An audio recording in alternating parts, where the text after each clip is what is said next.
Hello everyone, Michael back with another video. In this video, I'm going to show you how to use views in a SharePoint list and how to create them. So if you enjoy SharePoint, Teams, Power Apps, and Power Automate videos, feel free to subscribe because I'll be pulling out more tutorials in those areas. Alright, so when working with the SharePoint list, it's helpful to use views. So I have a SharePoint list right here, employee data, and my marketing SharePoint that I like to use because I have one of every column. So in the top right hand corner, as you can see over here, it says all items. So if I create a new list, this is going to be the default view if the administrator or anyone that has permissions hasn't edited these settings. So as you can see, I have like 7 or 8 SharePoint items. But if you have hundreds of SharePoint items, it can get difficult to view the data.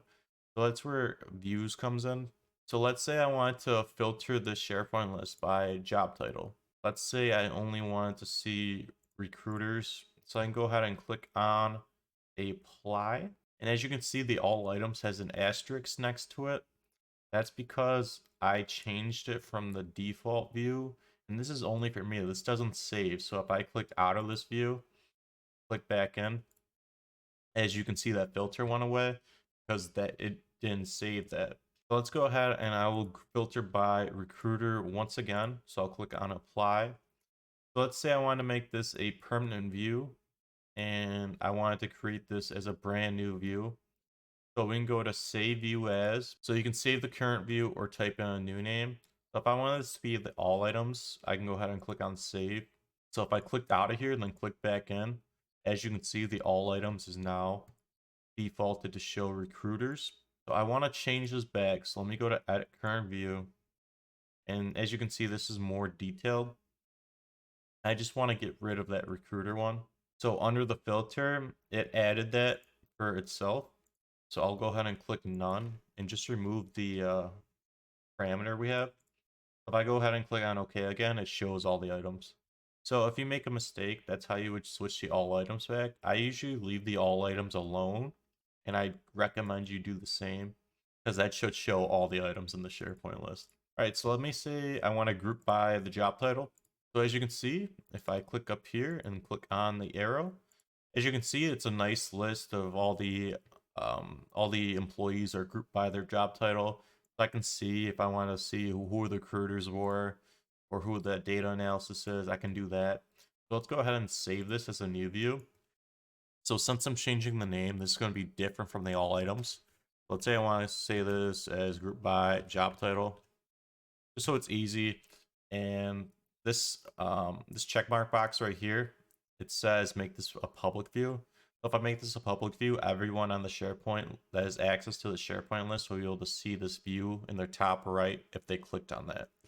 If I unclick this, only I would be able to see this view. And if you don't have this option, you might not have the correct permissions for that, so just be careful. So if I clicked out of the SharePoint list, then click back in on it. So the default is all items, but if I want to go back to that group by, I can go ahead and go to the group by job title, and it has that nice little layout that we created. So let's go into create new view. Let me create a new view, and I just want to do like a bunch of filters and everything I like that on this. So I'll just name this testing view, just so I can show you guys some more in detailed. So we will go into the edit current view. So as you can see, it changed this UI to a more in-depth type of view. So as you can see from my columns, I can actually choose which columns I want to display. So let's say I only want to display a few different columns here. So let's say I want to turn off the comments and I wanted to add the created and created by. So if I go ahead and click on OK, it will save those changes. And as you can see, if I scroll to the right, we now don't have comments and we have created and created by. So I want to edit this. So I will go back in the top right hand corner, click on testing view and go to edit current view. So let me remove those changes. I want to add comments back. And on the right hand side, as you can see, there's position from left. You can actually change what position from the left hand side to the right hand side. So let's scroll down. So now we have sorts. So if you want to sort all the items in the SharePoint list, so currently it's displaying all the information. If I wanted to sort this out by the, let's say I wanted to sort it by the first name, so that is my title field. So the first name in the leftmost column is going to be sorted alphabetically in ascending order. If you want to do it backwards, that'd be descending. Let's go ahead and click on OK. And as you can see, the first name, which is my title field, all changed to alphabetically. And that is in my testing view, and it's saved. So if I go back to edit current view again, we'll leave that. So if we want to do two sorts, so let's say I wanted to sort first by the first name, and then I wanted to sort by the, let's say I wanted to sort by the job title after. So if I had like a duplicate first name, it would sort that, and then it wouldn't know what to sort after that. So it would sort by the job title in this case. I don't have a duplicate name in my SharePoint list, so we will leave that blank. So for filters, we now have another panel right here.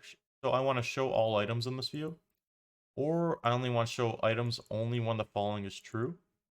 So you can do condition statements here. All right, so let's do a condition statement. So we will use the job title field, and let's say I want to make it equal to recruiter like we did previously. So if I go ahead and click on OK at the top to save it, it's only going to show us the SharePoint list sorted and with the job title recruiter. Let's go back in and edit current view again. So you can do an and or statement. So with the and statement, both of these statements have to be true for it to be true. With the or, only one of the statements has to be true. And that's like a little logic thing. But also you can do so for my manager field, this is a person or group. So if I want to only show the SharePoint items that I am the manager of, in this case, you can do bracket ME for me, then a closing bracket.